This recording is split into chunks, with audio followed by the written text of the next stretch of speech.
Hey, what's up mga part at welcome ulit sa aking bagong episode dito sa kusina ni Kiks.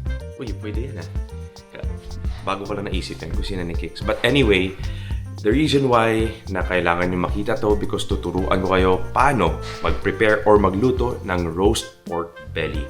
And FYI guys, hindi ko nakunan yung video, yung paano pinakuluan yung baboy. Pero sasabihin ko rin sa inyo, ngayon, kung paano pinakulo yung baboy for 2 hours at lagyan ng garlic, onion, at ginger. Yes.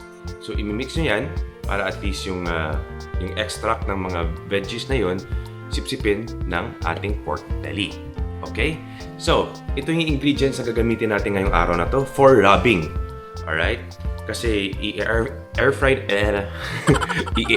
natin yung ating pork belly. So, there's 2 ways how to cook the pork belly kung gusto nyong roast, diba? So, pwedeng i-bake nyo or i-oven nyo or air fry.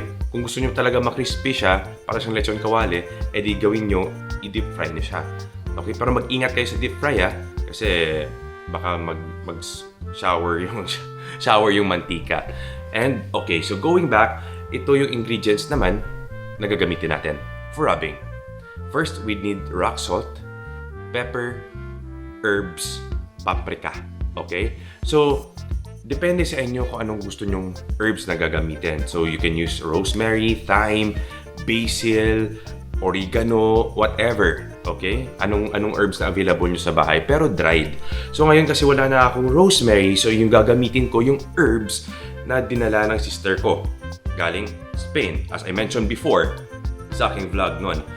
And, imimix nyo yan, no? I-mix nyo mabuti. Pagkatapos, set aside nyo siya. Okay? And yung gagawin nyo naman sa baboy, yung fats. Okay? Yung fats ng belly kasi kailangan nyong i-slice or lagyan na ng slit. Huwag masyadong malalim sa taas ng fats. So, yung style ko naman, gawin ko siya is diagonal. Okay? Para siyang may mga square and all. Alright? Depende sa sa style nyo. Pwedeng 4 na hiwa, 3 hiwa. Depende sa inyo.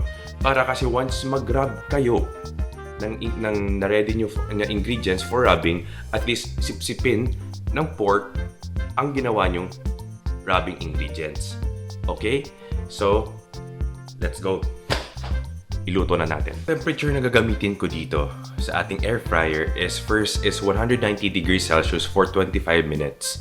And after that, pagkatapos na mag-beep, i-change ko naman sa 200 degrees Celsius for 15 to 10 minutes. It depends. Pwede mo na i-check kung crispy na, kung crunchy na yung fats ng ating pork belly.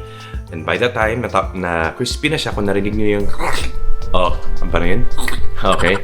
Pwede nyo yung tanggalin and i-rest nyo muna for at least 1 minute.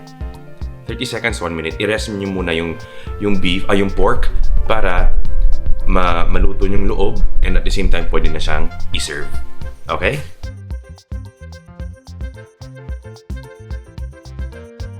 Ayun mga part, tapos na yung ating roasted pork belly. Ayan. So, nagstay na lang ako sa 190 degrees, 25 minutes sa ating air fryer. Okay? Kasi good quality naman, kung maririnig nyo. Ayan, crispy na crispy siya. So, what do you think? Guys, try nyo to and let me know on the comments below kung masarap nga ba talaga yung timpla ko. By the way, this is your boy Kiks Ferrer. Ingat kayo and please don't forget to subscribe.